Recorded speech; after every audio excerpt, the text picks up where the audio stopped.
Kali ini saya akan mempresentasikan untuk review jurnal mata kuliah NLP untuk keperluan uh, tes ulangan tengah semester.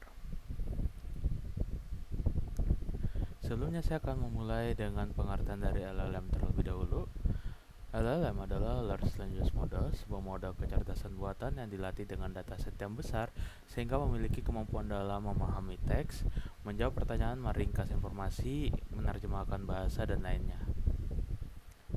Nah, jurnal yang akan saya review itu seputar tentang optimasi LLM untuk keperluan optimasi di bahasa Indonesia. Jadi karena biasanya LLM dilatih dari bahasa Inggris, maka di penelitian ini akan dites kemampuannya dalam menggunakan bahasa Indonesia.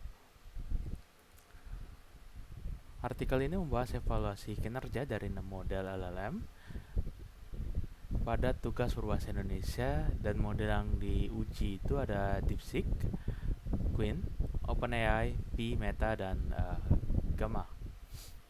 Penelitian ini menguji model tersebut pada beberapa skenario. Yang pertama, menjawab pertanyaan berbahasa Indonesia.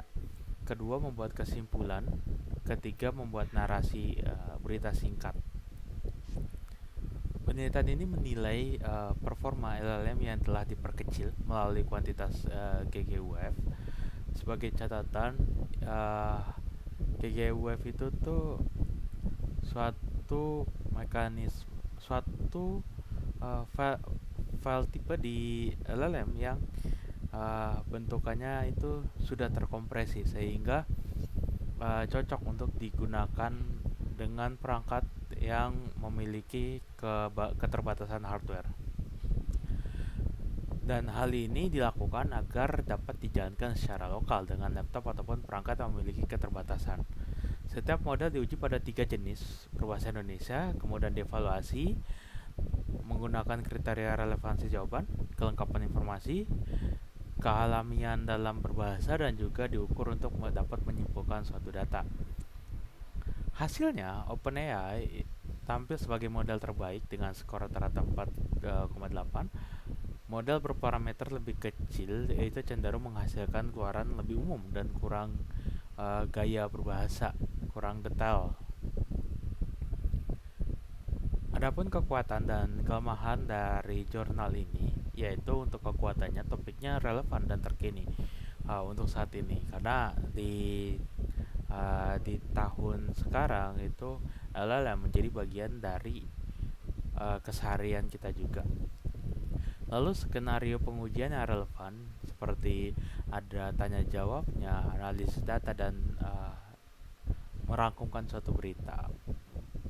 Lalu ada perbandingan antara beberapa model, jadi tidak hanya satu model sehingga kita bisa lihat untuk perbandingannya di tiap model itu seperti apa. Walau begitu ada beberapa kelemahan seperti tidak disebutkan metode kuantifikasi secara rincinya, tidak menggunakan data set uji yang besar, dan juga tidak ada analisis waktu inferensi dan penggunaan memori sehingga kita nggak bisa tuh monitoring penggunaan memori di model ini berapa, lalu kita monitoring dalam performa GPU yang kepakainya itu berapa, dan lain sebagainya.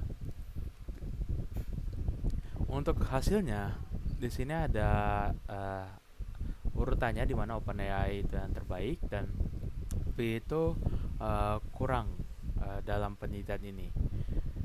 Dan di sini OpenAI itu memiliki kinerja yang baik daripada model lainnya. Ini berarti model besar hasilnya lebih detail, akurat, serta lebih natural. Sedangkan pada model kecil hasilnya ringkas dan kurang mendalam dan kurang detail.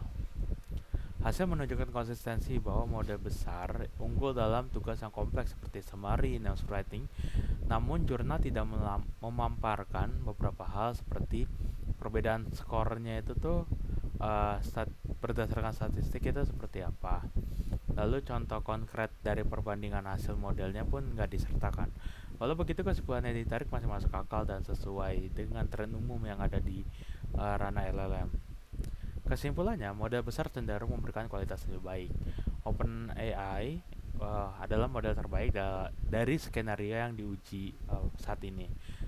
Meta dan Coin itu bisa menjadi alternatif yang bisa dipertimbangkan.